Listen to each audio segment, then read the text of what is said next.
ഇതെന്തായാലും കേൾക്കണം. ഞാൻ ഇങ്ങനെ കുറച്ച് നേരം ഒന്ന് ഫ്രീ കിട്ടിയപ്പോൾ അൺറീഡ് മെസ്സേജസ് ഒക്കെ വായിച്ചു നോക്കാന്ന് വെച്ച് ഫോൺ എടുത്തു.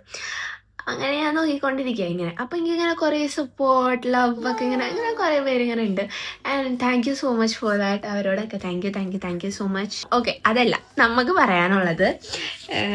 എന്താ, ഞാൻ ഇങ്ങനെ അടിയിക്ക് പതുക്കെ പൊയ്ക്കൊണ്ടിരിക്കുക. അപ്പോൾ കുറച്ച് മെസ്സേജുകൾ ഇങ്ങനെ കണ്ടു. ഞാൻ എല്ലാം ഒരെണ്ണം എടുത്തു. അതെടുത്തപ്പോഴത്തേക്കും മോളിൽ ഇങ്ങനെ മെസ്സേജ് പുള്ളി ഓൾറെഡി അയച്ചിട്ടുണ്ട്. പുള്ളി എൻ്റെ ഫാനാണ്, നല്ല വ്ളോഗാണെന്നൊക്കെ പറഞ്ഞിട്ട്.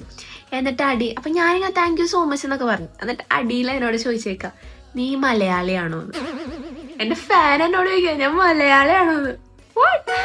ഇനി രണ്ടാമത്തത് ഇങ്ങനെ എന്നോട് മെസ്സേജ് അയച്ചിട്ടുണ്ട്, അടിപൊളിയാണ്, ഡാൻസൊക്കെ അടിപൊളിയാണ്, നെക്സ്റ്റ് പ്രോജക്റ്റ് ആയോ? എനിക്ക് ഞാൻ ഇല്ല, ആയിട്ടില്ല ചേട്ടാ എനിക്ക് ഇങ്ങനെ പറഞ്ഞു. എന്നിട്ട് എന്നോട് ചോദിക്കണേ എന്താണ് ജാടയാണോന്ന്. ഞാൻ എന്താ പറയണ്ടേ? What is this? ഞാൻ അവരുടെ രണ്ടുപേരുടെയും മെസ്സേജ്, ഇങ്ങനത്തെ കുറച്ചധികം മെസ്സേജുകളുണ്ട്. ഇതൊക്കെ ഞാൻ എന്ത് ചെയ്യുന്ന അറിയോ, സീൻ ഇട്ടിട്ട് പോയി. നിങ്ങൾക്ക് ഇങ്ങനത്തെ മെസ്സേജൊക്കെ ഉണ്ടെങ്കിൽ കമന്റ്. ബൈ.